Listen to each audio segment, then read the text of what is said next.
सभी को सादर जय जिनेंद्र। मेरा नाम दीक्षा जैन है। मेरा कोड नंबर 4 है। मैं आर्यका पवित्रमती ग्रुप से हूँ। मैंने किशनगढ़ आदिनाथ कॉलोनी में आयोजित ऑनलाइन भाषण प्रतियोगिता में भाग लिया है, जिसमें मेरा विषय है आर्यका श्री विज्ञानमती माताजी संस्मरण। तो आपके सामने प्रस्तुत है सर्वप्रथम तेजारा में उपस्थित आर्यका श्री विज्ञानमती माताजी संघस्थ एवं किशनगढ़ आदिनाथ कॉलोनी में विराजमान आर्यका श्री पवित्रमती माताजी सत्संग के चरणों में कोटि कोटिशा वंदामी वंदामी वंदामी एवं समस्त ब्रह्मचारी बहनों को सादर वंदना एवं सभी साधर्मी बंधुओं को जय जय। मैं आर्यका श्री विज्ञानमती माताजी के जीवन से संबंधित एक छोटा सा संस्मरण आपके सामने प्रस्तुत करना चाहती हूँ, जिसका नाम है ये ग्रेनाइट का बंगला है, झोंपड़ी का नहीं। ये संस्मरण मैंने आर्यका श्री विज्ञानमती माताजी की संघस्थ आर्यका श्री आदित्यमती माताजी की पुस्तक नाव की खेवैया से लिया है। तो आइए जानते हैं इस संस्मरण के बारे में। कुछ दिनों पूर्व त्रिसलक्ष्य महापर्व दस्तक दे रहे थे। उस समय पर सभी तपस्वी साधु साध्वी आर्यका माताजी श्रावक श्राविका एवं सभी साधर्मी बंधुओं को एक विशिष्ट रुचि प्रकट होती है कि हम भी 10 लक्ष्य महापर्व के दिनों में त्याग तपस्या नियम अध्यात्म को धारण करेंगे और अपने कर्मों को काटकर सिद्ध भगवान के जैसे बनेंगे। तो उस समय पर माँ पद्मनंदी पंचविंशति का नामक ग्रंथ का स्वाध्याय चल रहा था।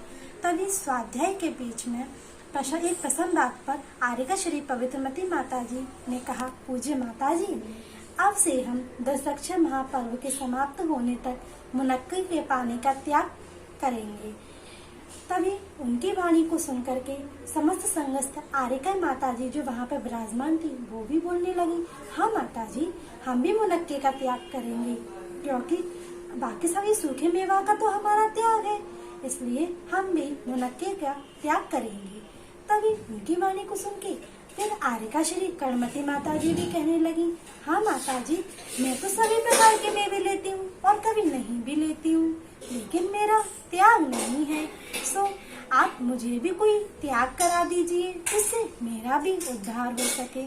फिर समस्त संघस्थ ब्रह्मचारी बहनें भी बोलने लगी, हाँ माताजी, हम भी कुछ न कुछ नियम अवश्य लेंगे, हमें भी नियम का पालन करना है। ये जानते हुए सुनते हुए आर्यका श्री विज्ञानमती माताजी 2 मिनट पश्चात बोली कि जरूरी थोड़ी ना है कि त्याग करने से ही कर्म कट जाए, और फिर त्याग की आपको क्या आवश्यकता है।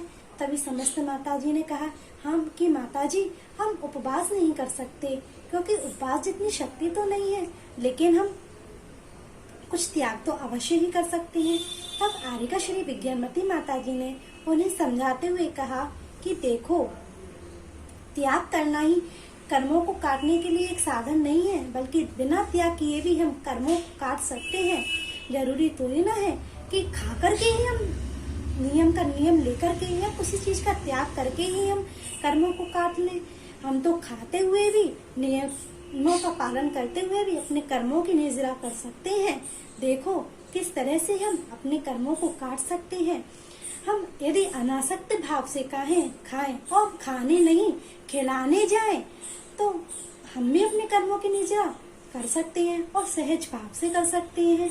देखो, तुम लोगों का शरीर अस्वस्थ रहता है, इसलिए इस समय तुम्हें त्याग नहीं करना चाहिए। देख, फिर माताजी समझाने लगी और कहने लगी कि देखो, ये समझो कि ये ग्रेनाइट का बंगला है, झोंपड़ी का नहीं। इस बात को सहज भाव से धारण करो। देखो, यदि स्वस्थ शरीर है तो वह झोंपड़ी है, और हम तो ग्रेनाइट के मार्बल के बंगले में, एसी के बंगले में रहते हैं, जहाँ पर यदि थोड़ी सी धूल भी आ जाए तो कचरा फैल जाता है और कचरे को साफ करने में काफी समय लगता है। और ग्रेनाइट का मार्बल का महल तो एक ऐसा महल है जहाँ पर यदि 4-5 बार सफाई की जाए तो वो भी कम पड़ जाती है। झोपड़ी में तो यदि कचरा थोड़ा भी आ जाए तो दिखता नहीं है, और झोपड़ी में रहने वालों को किसी सामान की आवश्यकता भी नहीं होती है। लेकिन ग्रेनाइट मार्बल के बंगले में रहने वाले को तो देखना पड़ता है कि कहीं कोई कचरा तो नहीं है, कहीं कोई धूल तो नहीं जमी है, उसे साफ भी करना पड़ता है। और ग्रेनाइट के बंगले में रहने वाले को तो सभी सामान की, सभी वस्तुओं की आवश्यकता भी पड़ती है। देखो, हमें रत्नत्रय धर्म का आजीवन पालन करना है। मात्र 10 दिन तक पालन करने से ही काम न चलेगा और न ही कर्मों की निजरा होगी।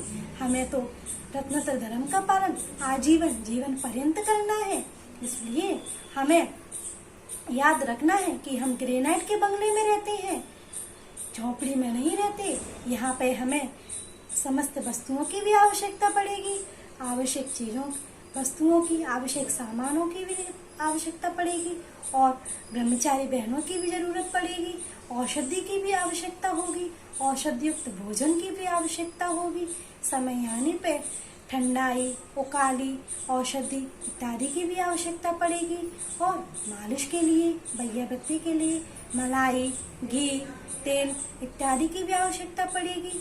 ऐसे में यदि हम इन नियमों को, इन व्रतों को धारण करें और त्याग, अपने शक्ति के से अधिक हम त्याग करें तो वह तो अनुचित होगा।